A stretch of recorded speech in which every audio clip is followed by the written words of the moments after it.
Alright, welcome back everyone. Today we're talking about baseball in India. This was requested in the comments in last Friday's video, and it's something I've been wanting to do for a while anyway.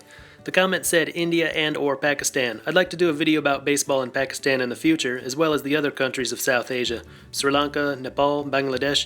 There's a lot going on in that region as far as growth of the game, and Pakistan is the most successful country. But today it's all about India.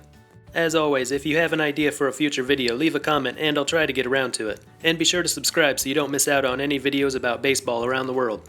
Now, the history of baseball in India starts out like it does in a lot of other countries, introduced in the 1940s by visiting U.S. soldiers. U.S. Army Air Force soldiers were stationed in Manipur in northeast India and taught the game to locals.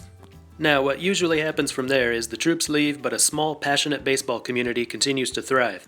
A few years later, a small professional baseball league is established, and a generation or two later, we see someone from there debuting in Major League Baseball.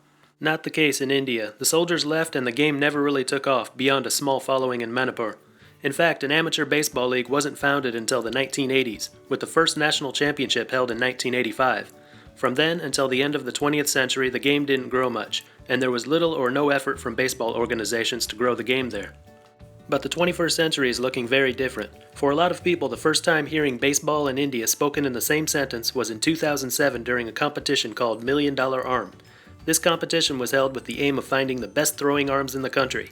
The top two finishers, 19-year-old Rinku Singh and 18-year-old Dinesh Patel, were given cash prizes and invitations to MLB tryouts. Both players signed with the Pittsburgh Pirates and pitched in relief in their farm system. From 2009 to 2012, Singh played Single-A ball with the Pirates, Summer League in Dominican Republic, and Winter Ball in Australia. During that time, he was 10-6 with a 2.97 ERA in 148 innings. Patel had a good first season in the Gulf Coast League, a 1.42 ERA in 6 appearances, but it shot up to 8.59 the following year and we never heard from him again. And after that single edition of $1 Million Arm, we never heard anything about baseball in India for another decade. But the last 3 years have been the greatest time for baseball in India. In 2017, the Field of Dreams opened in Delhi. It is the country's first stadium designed specifically for baseball. In 2019, MLB opened its first Indian office in New Delhi. In their first year since opening, they've held 320 workshops and claim over 30,000 participants between the ages of 8 and 14. Not only are the kids signing up, they're adapting to the game more easily than kids in most other countries do.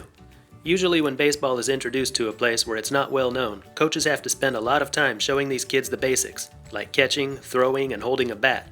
But in India, the kids already have some of those basic skills from playing cricket, so the kids are at an advantage compared with kids in several other countries.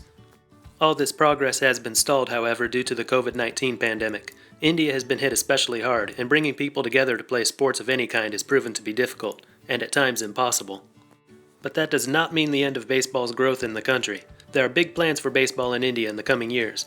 In an article from August of this year, the managing director for Dream Olympic Sports, Vamsi Krishna Kondreddy, said they have plans to launch a baseball league in India called the Premier League Baseball, PLB, in 2022. It will consist of 8 teams in Hyderabad, Bangalore, Chennai, Guwahati, Mumbai, Delhi, Kolkata, and Chandigarh. The season will run from October to January, meaning that the Australian Baseball League will no longer be the only winter league on that side of the world. A Premier League for baseball in India would have seemed unimaginable 10 years ago. Another thing that seemed unlikely not too long ago is collaboration between MLB and the BCCI, the Board of Control for Cricket in India. But there is talk of that now, so someday we could see Yankees-Red Sox in New Delhi, as well as an Indian cricket match at Yankee Stadium. It's important to note, however, that MLB is not trying to duplicate the American game in the country. It's been shown in the past that introducing a foreign sport in a foreign way doesn't work in India. The country's 2 biggest sports, cricket and field hockey, are both imports, but the Indians adopted them in a way that felt more Indian. It's important to let them develop their own baseball culture and style of play.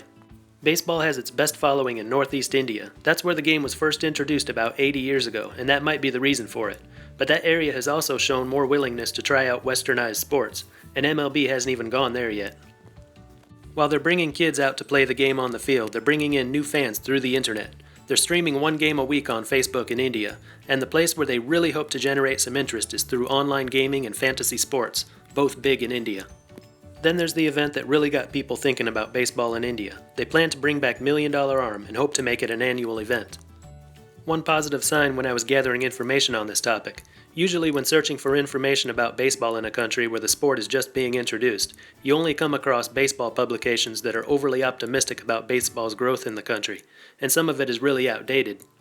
But in this case, the news is all recent. All of it is coming from Indian sources, and it takes a very optimistic tone. So the growth of baseball in India looks real, not just wishful thinking. So that's all. Hopefully this is just the first of several videos I do about baseball in India and the South Asian region. Until next time, this is Baseball International. See ya.